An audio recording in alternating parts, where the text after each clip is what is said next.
So we're streaming live with Facebook Live and the new Mevo camera, which is sitting right there. And you can control it with having different camera angles and zooms and stuff live. And this is the first time I've ever tried it. It's super cool.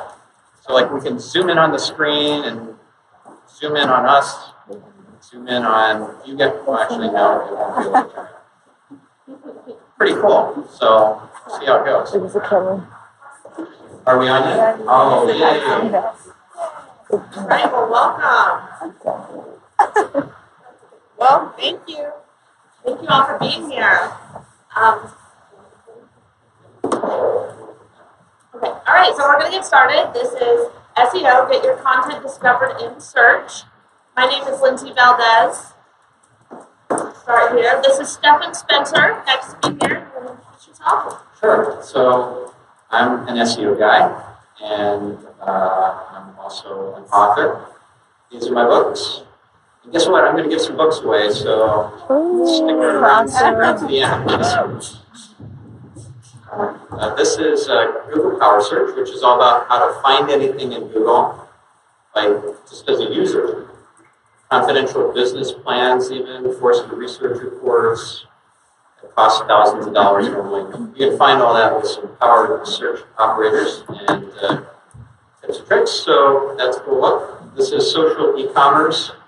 And it's all about leveraging social media to drive online sales. And then this is the thing I'm most proud of. It's a 1,000-page book. And yes, I will be giving some copies away. So if you tweet something really awesome, you will get potentially a book. I've got some with me.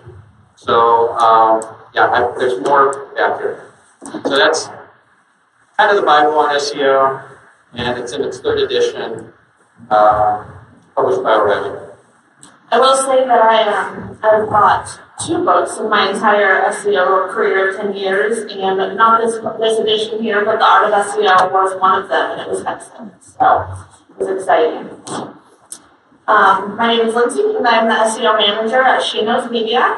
We cover sheknows.com, stylecaster.com, blogher.com, as well as a newer addition to the group, which is helloflow.com. And we will get started. Oh, and we also have something really cool that I don't know if you've ever heard of. It's called a tweet sheet. I just heard about this in Chief Content Officer magazine. Basically, the idea is you can create a bunch of click-to-tweets, load it in as a blog post, publish it, make it available to all the attendees so they can tweet throughout the session. Remember, the best tweets are going to get some free bucks. So just made it really easy for you. And the URL to go to is bit.ly.com or bit.ly /BlogHer SEO. Can you repeat that? Yep. bit.ly.com /BlogHer SEO. All lowercase, no spaces. So bit.ly.com /BlogHer SEO. So we'll show you what it looks like here.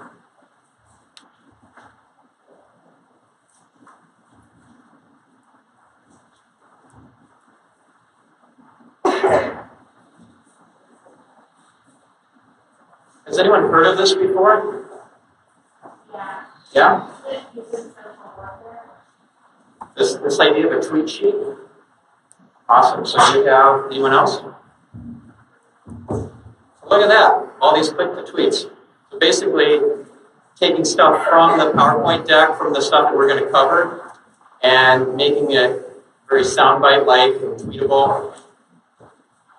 So do that in your presentations. And that's good SEO because you want to get in front of the influencers, the linkerati, who are going to hopefully blog about you. And the more tweets and buzz happening in social media, the more you're going to get links, which is the currency of SEO. The URL is bit.ly.com /BlogHer SEO. So bit.ly.com BlogHer SEO. I love that this room is filling up. That's awesome. All right, so I love BlogHer. I have a special place in my heart for BlogHer because I have a daughter who started speaking at BlogHer at 16 years old back in 2008, I think it was, 2007. She's here at the conference. She's speaking. She's doing a, what is it called? Those where you kind of meet one-on-one in small groups. She's doing one of those. Her name's Chloe. And she spoke at BlogHer about how she was able to monetize her blog with AdSense, Google AdSense, and using SEO to get all the traffic. She didn't do any paid media, anything like that to get traffic. It was all through Google. And yeah, so she made up to $1,100 a month in passive income. There were whole months where she didn't even blog because, you know, teenagers, right, they just do their own thing. So I actually think she's going to be popping into this session here at some point. So I'll introduce you if I see her come in. So if a child can do SEO, and she started actually when she was 14. Her first speaking gig was BlogHer, and she was 16 at the time. She'd already been doing SEO and blogging for a couple of years at that time. And she picked something she was passionate about, which is Neopets. You've heard of Neopets? Yep. A virtual pet site owned by Nickelodeon. Now it's all about Pokemon Go, but back in the day it was all about Neopets, owned by Nickelodeon, and tens of millions of users. And she knew everything about how to get extra lives in the different games and extra meal points by doing all sorts of different contests and competitions and things. So if a kid can do it, so can you. So the process here that we're going to go over, and for those of you who are just entering, we have created a tweetable kind of mini deck called a tweet sheet at bit.ly.com/BlogHerSEO. If you didn't catch that, just ask your neighbor who's already been in the room. So bit.ly.com/BlogHerSEO. Whole bunch of really awesome tweets in there. If you stick around and participate, or you really tweet something awesome, you might get a free book. So the process for SEO, we're going to focus on here. We're kind of dumbing it down because we only have, how many minutes do we have? Like less than an hour to cover essentially what's in an entire 1,000-page book. So we can't obviously do that. But we can cover how to do keyword research using some awesome tools, how to make your pages sing to the search engines. Right? So every page is an opportunity to rank, so we want to get those pages to really sing to the search engines. Increasing your authority and getting lots of love from Google because you have a trusted, authoritative blog. And then tracking and measuring your success, because I don't know if you've heard of Peter Drucker, but he said that what gets measured gets managed. And so if you're not measuring what you're up to, you don't know if you're succeeding or failing. These are some of the tools that we're going to go over. We're going to actually show some live demos of some of these tools. You look in the Google Chrome logo and you're like, yeah, I know how to use Chrome. We're going to look at the developer tools. Who's a real geek? You want a geek in here? Oh, come on. Seriously? None of you, almost nobody is a geek. Come on. Proud geeks. Yes, I bear the geek flag. So if you are geeky like me, it's hard to hear? Yes. Okay, so that's good to know. I'll just start over. Okay, so if you're a geek, you're going to enjoy some of these geeky tools. If you're not a geek, that's okay too. We're going to make it really simple and accessible, because like I said a couple minutes ago, SEO is simple enough that a child can do it. Case in point, my 14-year-old daughter, who's now 25 and does SEO consulting now, just like me. So if she can do it, and she could do it at 14 years old. You can do it too. But yeah, we're going to show you some pretty cool tools live. We've got an internet connection. And if we have time, we're actually going to pull up some of your blogs and rip them apart. I mean, gently give you some feedback. Do you want to talk about keywords at all? Sure. We have started using a tool that actually Stefan introduced me to a little while ago. It was called Suble. It's Suble.com. And sometimes when you use some of the more complex tools, even such as Google Keyword Planner, they tend to put, a number associated with it that you're worried about doesn't have the most volume. You can kind of get lost in the overall, worrying about that part of it. Suble is an amazing, easy, free tool. I work at shinos.com and stylecaster.com with a group of editors, and when you're publishing 50, 60 plus articles a day, you're often wondering,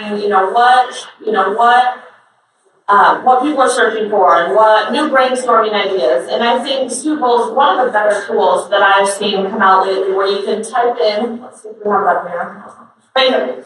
So in that search bar in the middle, you can put in a term such as, best cleaning supplies for, or whatever you may, whatever your vertical is, or, and it pulls up all the different ideas that people are searching for. So you don't have to, think of them on your own as much as tools, in my opinion, like Google Keyword Planner, where I would be, coming up with all of these terms on my own. Instead, this propagates it with what Google, Bing, I think Yahoo is another one I use from here, with what people are searching for. So I extremely encourage you to use this tool when it comes to brainstorming new topics that you might get some organic traffic from.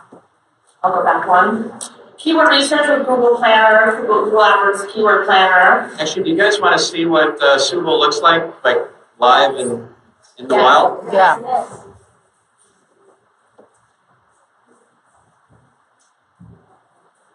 Okay, this is really awesome.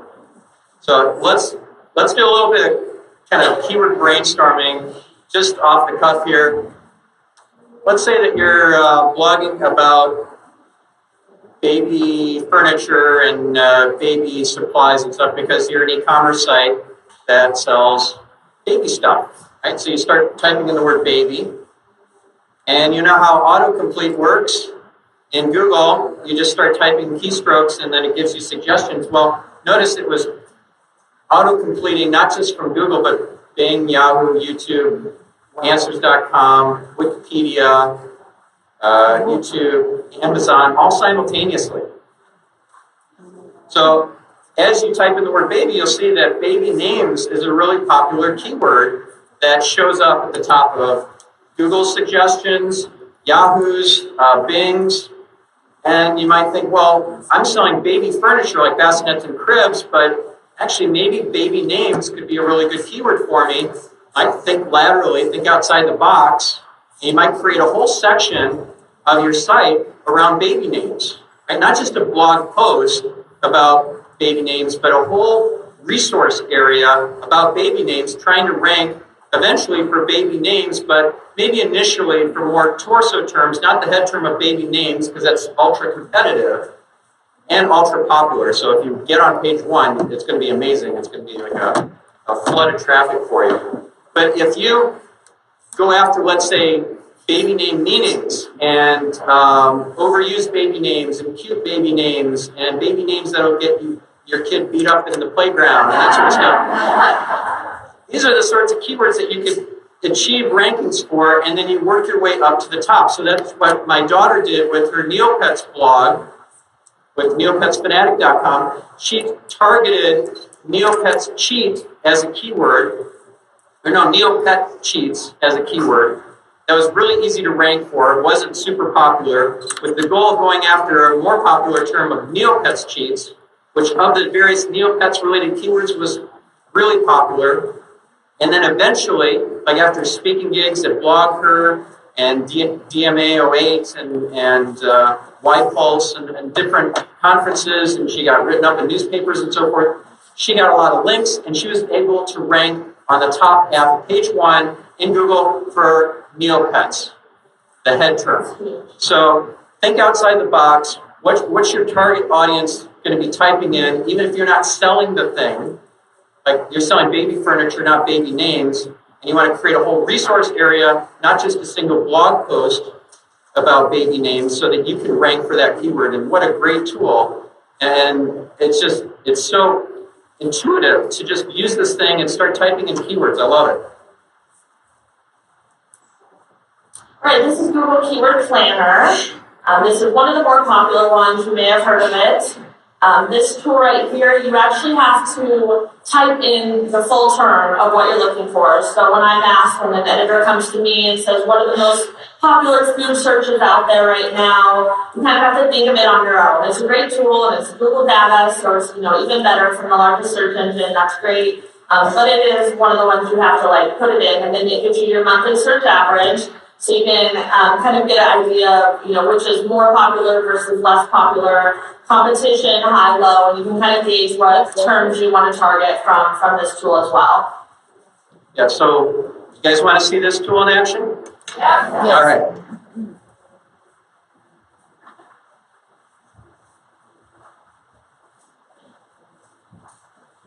A couple of important points about this tool. You have to have a Google AdWords account. You don't have to be spending money on AdWords.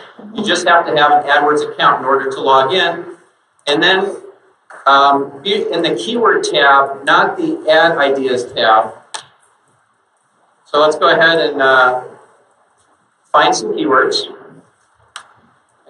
Why don't you try something? All right, so I'll continue in line with what I was saying, and what is trending. I'll just do some food terms. You may just comma after every one you enter. This is going to be super generic.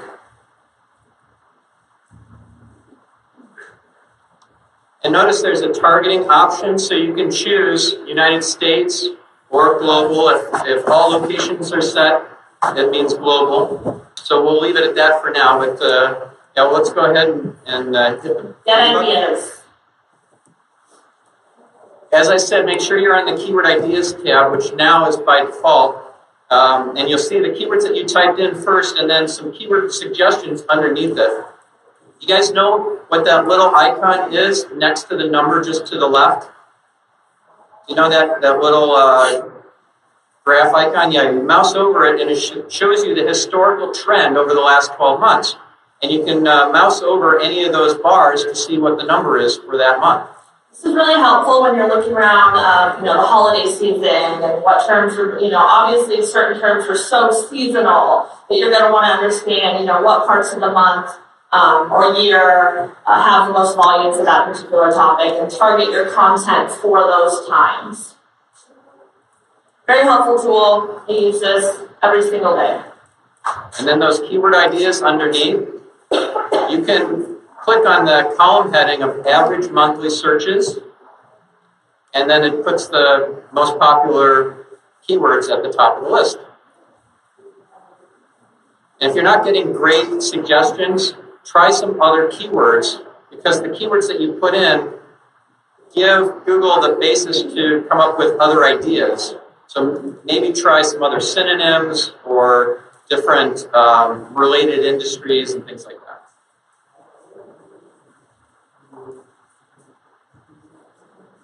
Yeah, so who's familiar with Moz.com?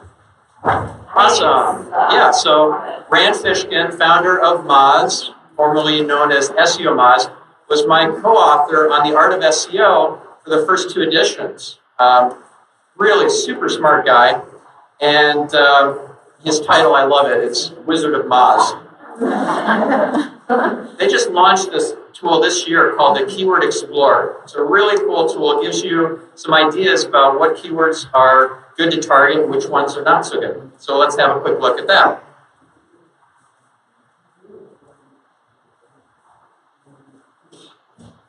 This is a tool that is not free. You can do a couple of, I think you can do a couple of searches a day for free. You can also use their other tools in a very limited fashion for free, but it's one of those tool sets that you're probably going to want to pay for. It's like $70 a month or something.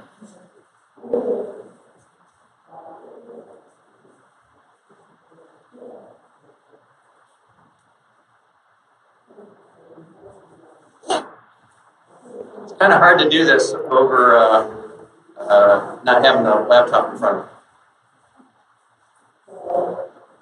So these are some of the tools that are available. Keyword Explorer, Open Site Explorer, Keyword Difficulty Tool, Follower Wonk. There's Moz Analytics. There's a Keyword Rankings Tracker.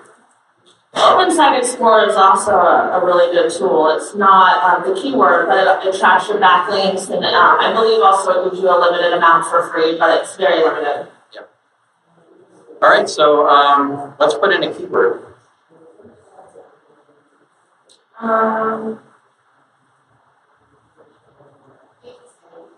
Babysitting? All right. Yeah.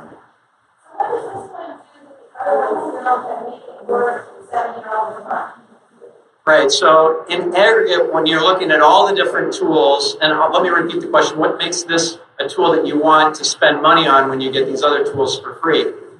In aggregate, when you're using Open Site Explorer and Keyword Explorer and Follower Wonk and all these tools together, it's worth the $70. So they're based on different data sets. They are providing different kinds of, they've got different algorithms, different ways of providing keyword suggestions. So if you look, for example, at the AdWords Keyword Planner, and you think, well, this is not great as far as the keyword suggestions I'm getting from this tool.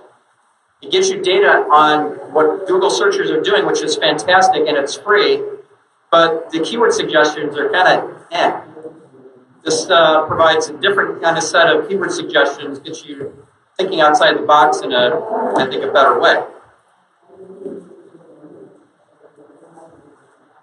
And another thing, too, is it gives you a sense for the difficulty to rank for this keyword, which you're not going to get from the Google Keyword Planner.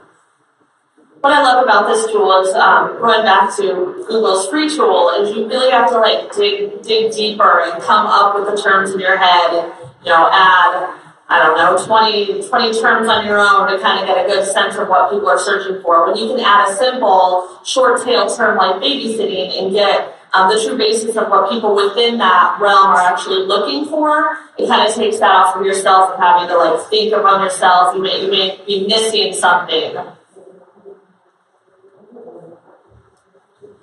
And then there's SEMrush. Do you use SEMrush? I do, and I love this tool. I didn't have it for my first few months and maybe even up to a year at my current position within She Knows, and I finally got to a point that I had to have it to do my job effectively.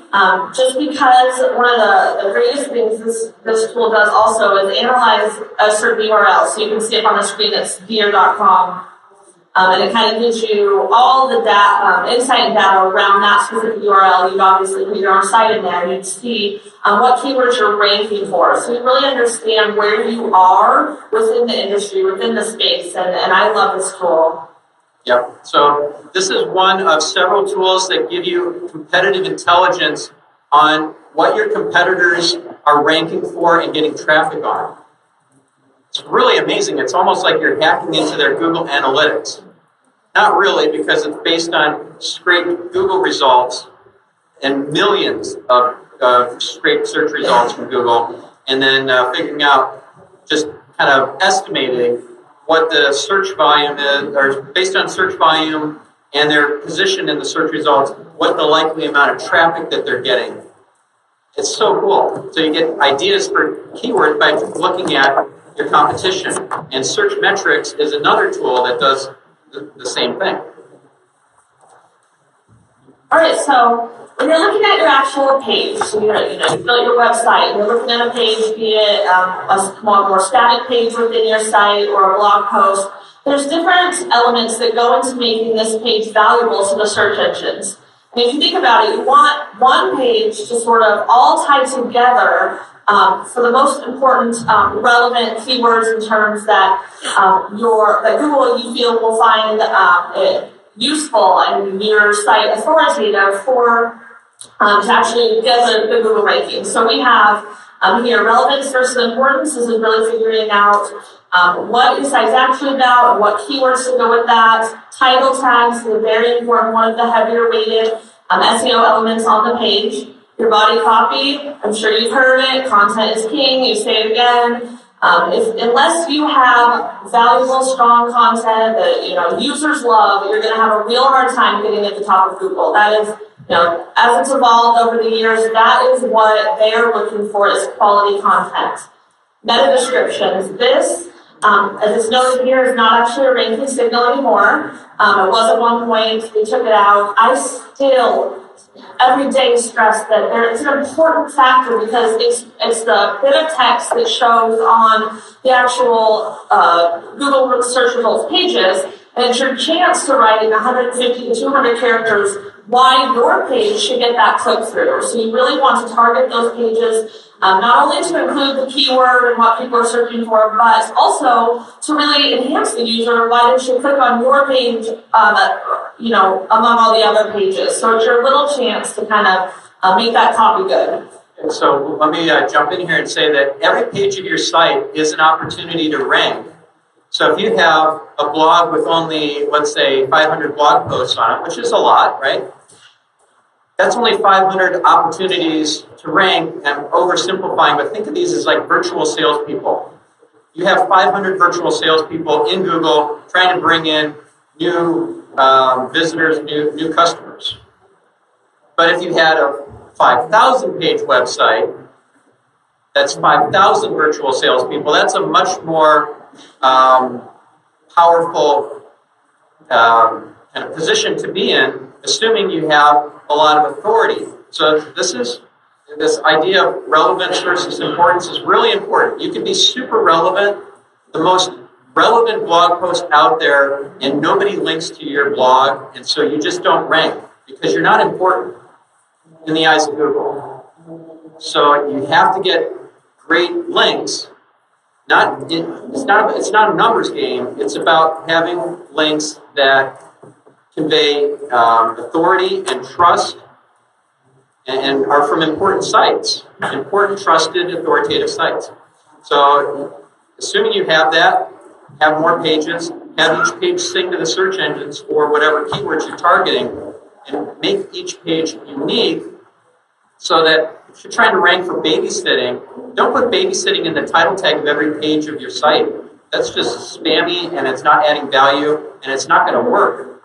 Each page has a unique keyword focus that you want to target and really make that page sync for that unique focus. The last three on the list here are freshness, content clusters, and Google Answer Box, which kind of align a little bit more with content strategy, and I have a slide dedicated to each one within this. Yeah. So one more point I'll mention. Keyword density never really mattered. It was something that people talked about in the old days of SEO. Keyword prominence is much more important. It is what's important, really. When you have your important keyword, babysitting or whatever, at the top of the page versus mentioned at the very end of the page, really long blog post, mentioned once in the last paragraph, oh, I forgot to tell you this whole article was about babysitting. Which one's going to rank better? One that starts talking about babysitting. But it's not a numbers game. It's not like I need 3 occurrences of babysitting or I'm not going to rank. That doesn't work. I couldn't stress that more. Throughout the years, you may have heard something along those lines, like you need your keyword 5 times on the page. It does not work. And think of it again as how you tie your whole page together. When you have that main babysitting or whatever the topic might be, one time in the title tag. You want to write naturally. Again, spamming is never going to work anymore. You want to write naturally as you would when you're not thinking about Google. You really want to think about your user versus Google, and top of the page the better. I always tell our editorial team, you want to get that keyword somewhere in your intro paragraph, and then go from there and have it in your main other parts of the page, like the title and subtitle and whatever else you might have throughout the page.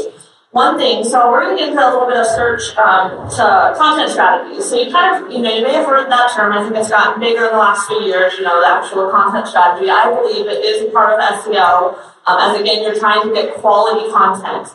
So I'm going to introduce a few that I've seen, throughout the last year, last 6 months, really work for the sites that I work on myself, sheknows.com, Stylecaster. These actually really, really work. And going back to something Stefan mentioned before is when he mentioned tracking your pages, you have to know what the most important pages are on your site. And if especially if you're a blogger and you understand that you have some popular posts that you continue to go back and you set your site up with Google Analytics and you can track just page views or whatever your KPI is. You want to understand what's popular. If you have a blog post from 2012 that got a little, you saw a little bump come out of it, you got some recognition, people linked to that page, go back, refresh the content, keep it alive, keep it going. You really want to focus on getting the longevity out of these posts. And so what I did about a year ago was digging deep into the archives of, it's a giant site, but sheknows.com. You dig deep, and they had some posts that they really let get stale, that were driving hundreds of thousands, millions of page views a month.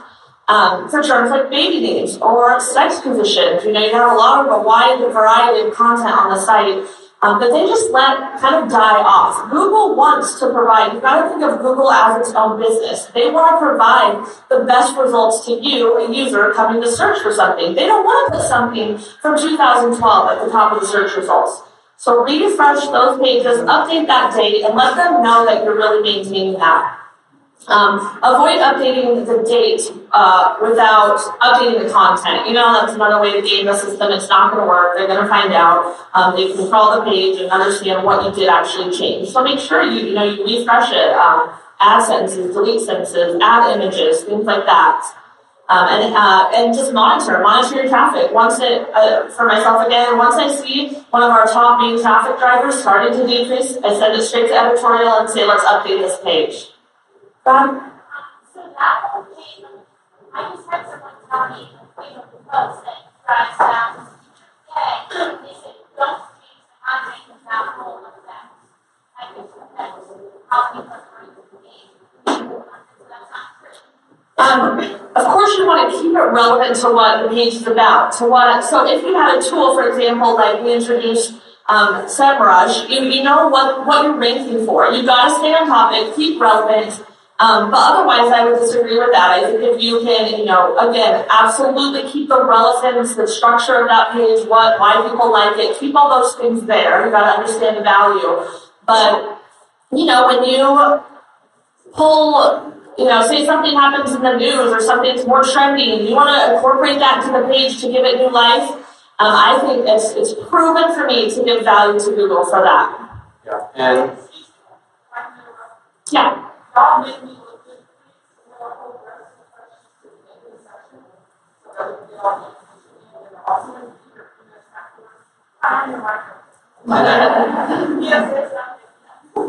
Thanks. And can we turn off this mic so that I don't have to use my outside voice so much?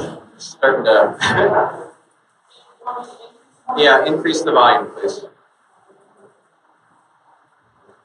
So one other thing I'll add to this idea that if something is working, don't touch it because you might screw up the rankings. That's not a great way to think about SEO because we're online marketing in general. Because what happens is that you get terrified to make changes to improve your site. Your site is a dynamic living thing and you want to be able to keep shifting and testing and trying things. Don't feel like handcuffed that you can't tweak things, change the title tag. You can always switch it back. Like, oh, that really was a bad experiment. That didn't work. I just dropped onto page 2. Well, switch the title tag back to what it was. I agree with that. I was, when I very first started, we had pages that, again, had been, so valuable to the site that I really was afraid of making those changes. Almost like, you make a change, then Google, maybe you were flying under the radar and that's why you stayed, and then you're going to make a change, it's going to crawl it and devalue it in some way. So I did actually leave titles that way, and the thing with that is around you, publishing content sites like your own, they're, keeping up with the times, and, titles used to be so boring and so, what is, just as your title, just like a question or whatnot. And the thing is that they realize other big publishers, so competitors that she knows, like Refinery29, Bustle, those kind of sites, they're making theirs more friendly to the user, more interesting without losing that keyword. And then all of a sudden, you're just the boring title in the search results because you were too afraid to change anything. So also, one of the greatest tools that I use is live search results to see what's around you in the rankings. Is there, a news box or whatever, whatever, and see what the other sites around your site, what they look like, and kind of understand the environment. I'll move forward here. This site's on adding evergreen opportunity. So one thing that we do here, one thing I do every single day is monitor news. And say you have a site, a food blog, and you see something happen in the news, such as like a recall happens, and all of a sudden, there's some just chatter all online about something like a recall. Well, you don't have to cover the recall if you're not a news site, but what about adding some evergreen potential, like what to do when you realize you have purchased a recall? What might something big happening in the, around the web or, around the news, how might that tie into your site where you can really provide good content? So I listed some examples here that, again, that we use these on the sites all the time. So, some celebrity comes out and says she's dealing with depression or suffers from anxiety. Great, let's do, you have a health website, so it's important to your site to keep up with stuff like that, and then you see some news hitting, and then you might want to publish a piece on how to deal with anxiety, or best anxiety medications, or things that have that more evergreen nature, but tied directly in line with something relevant happening. So this is something I do every day. I monitor what's blowing up on the news side of things, and then make sure that we cover it from an evergreen standpoint on the site. Drug abuse. All right, you got a health site. How to help others struggling with addiction, things like that. So these were just, and then link them together. If you've got something, going back to links and just continuing to stress the importance of getting linking all your pieces together helps your site be more authoritative in the space, as well as kind of guides the user where they should go next to your site. If you at the bottom of your certain piece of content link to the next relevant related piece to that, it may just increase that engagement time on your site, which is definitely an important thing to be monitoring if you're not. We have about 20 minutes left. So. Okay, I'm gonna go. Sorry. I get so excited about the content strategy side of things, and it is directly ties into SEO. Content clusters. This one I'll make quick. If you have one single piece of content on surfing on a site that's not so relevant, you have a very zero chance of ranking for that piece of content. If you have a beauty site and you want to cover beauty supplies or whatever, mascara, take that one topic and build out what's called content clusters around that. It's very, very common in the publishing blogging space to make sure that you're covering the topic very thoroughly, different angles, but same kind of crux of the topic, and then eventually again you get backlinks so you're more authoritative for that topic. All right, that's your... Google Answer Box, I believe this is the last content strategy. You may see this happening, and this kind of goes back and forth because when you're searching for something, this also ties in, which I don't have time to go into today, unfortunately, but ties into mobile, how users are using their phones to search with a more long tail kind of, you ask a question into your phone, how many times are you driving, and you want to find a restaurant, you just ask your phone, it's very... and Google, to kind of respond to that shift in user behavior, is providing what's called the answer box. So you see up on the screen, it's number 0. It's when they're scraping content from any website ranking on the first page and bringing it to the top here. You want to go beyond that to Provide a reason to get the click through, because again, you're trying to drive traffic to your site. If you have a site that if it answers it, there's no reason the user click it. So you want to make it a little bit more valuable than that. But this is a great strategy to use for the more, long tail, boring search queries where you're asking how, what, where, when, why. Bring that content to actually answer those questions to the top of your page, and that will increase your likelihood of getting into Google Answers.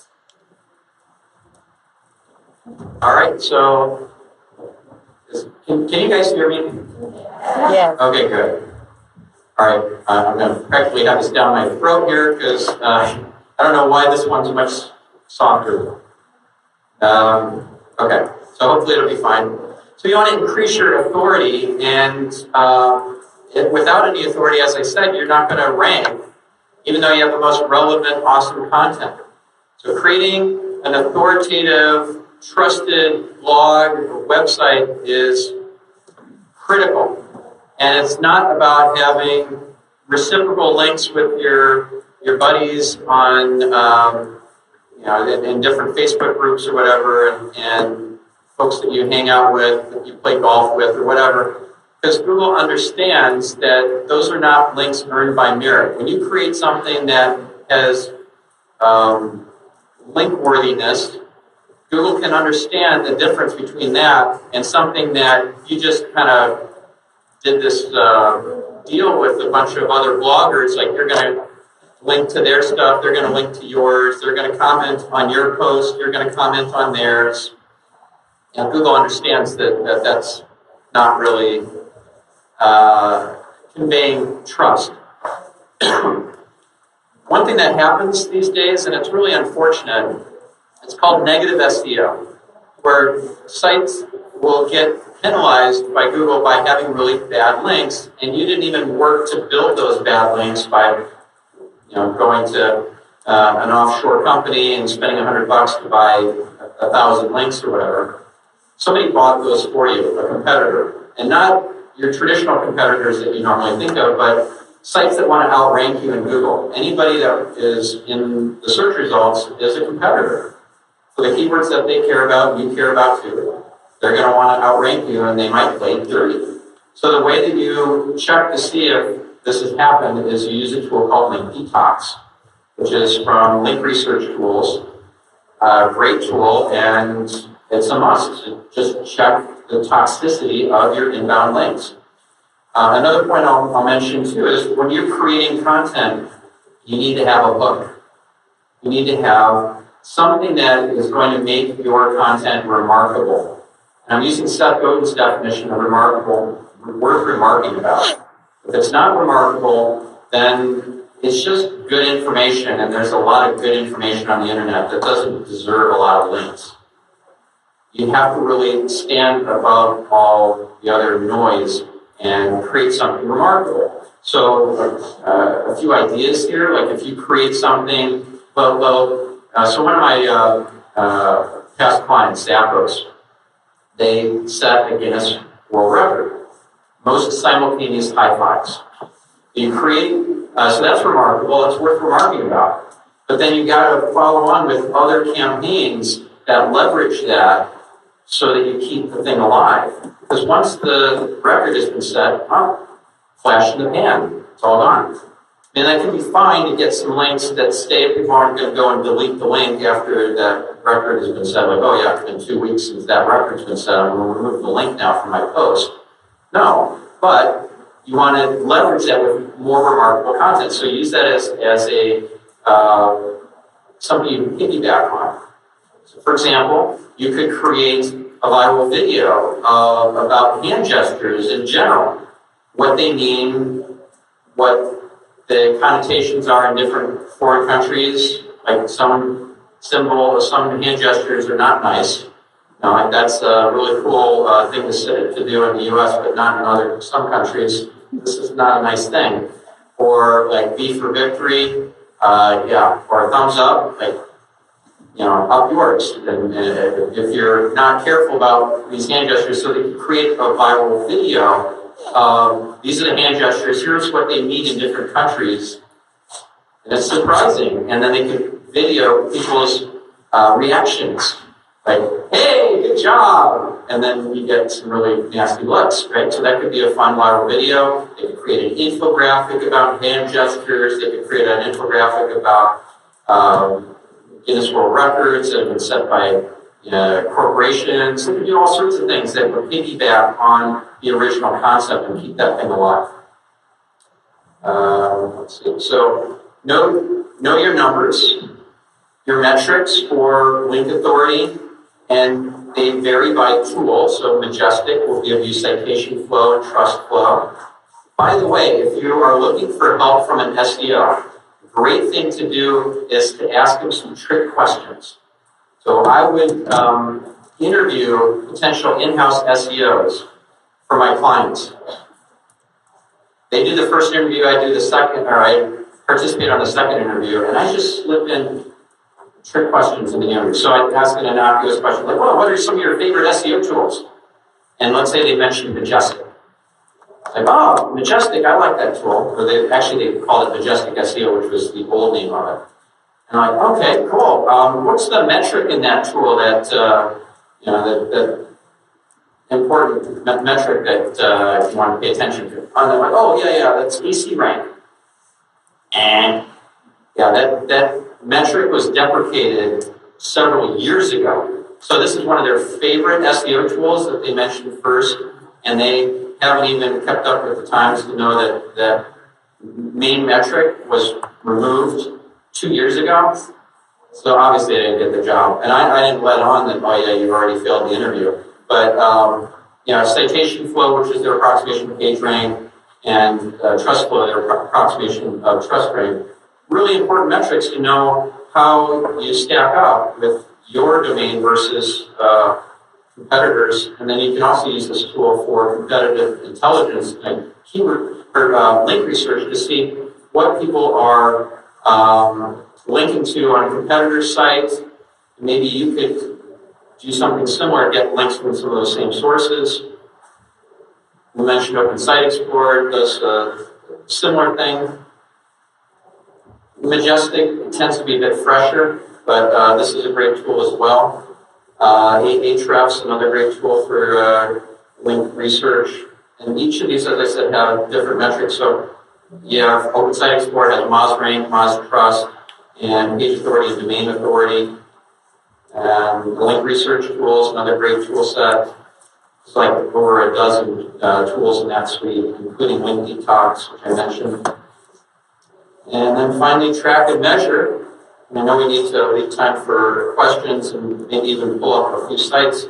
So we'll just fly through this. So you want to track your rankings, ideally, and Moz has a tool for that. I really like Rank Ranger. It's a really awesome tool for rankings tracking. It's not free. So there's some screenshots showing how that works.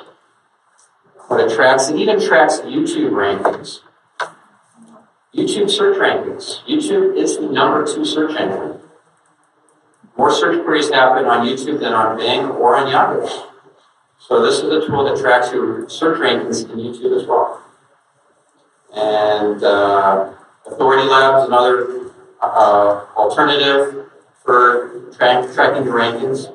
Search Metrics, I mentioned, is a competitor to SEMrush. Tracks a whole bunch of different things, competitive intelligence and so forth.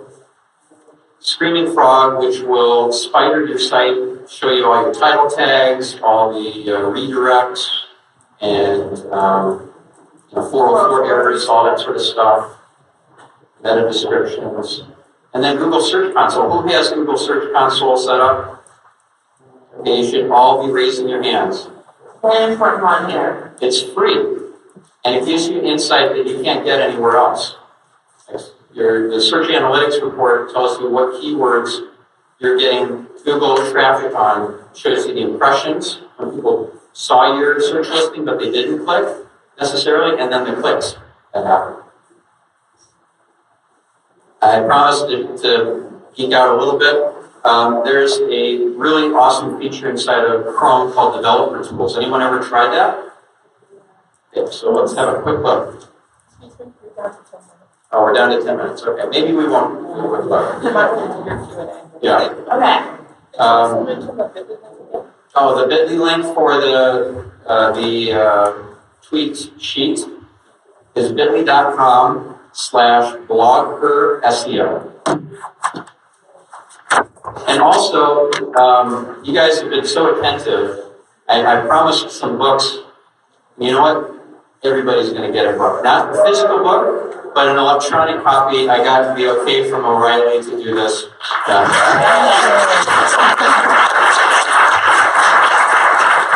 Excellent book.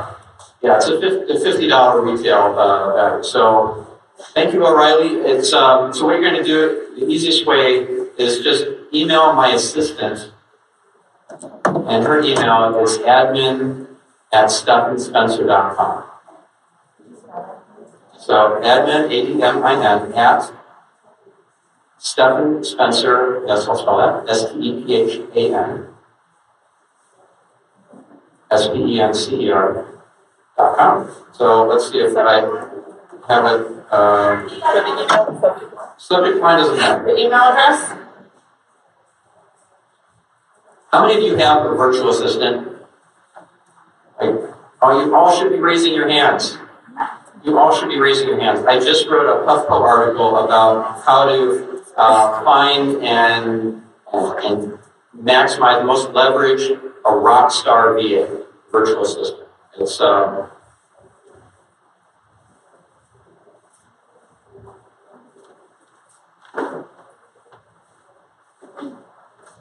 It's this article called "Beyond Every Successful Entrepreneur, There Is a Rockstar VA." So you guys should all read it. If you can't find the article, just ask my assistant when you send an email for the book, and she'll hook you up with that link as well.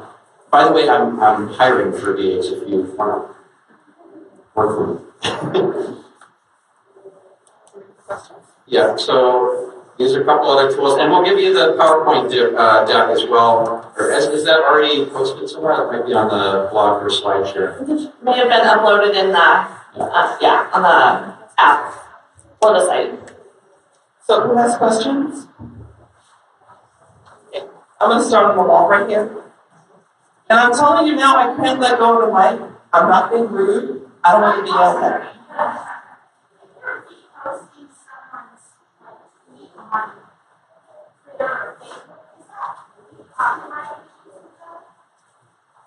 So the question was, if you repost someone's tweet on Facebook or Twitter, is there a copyright issue?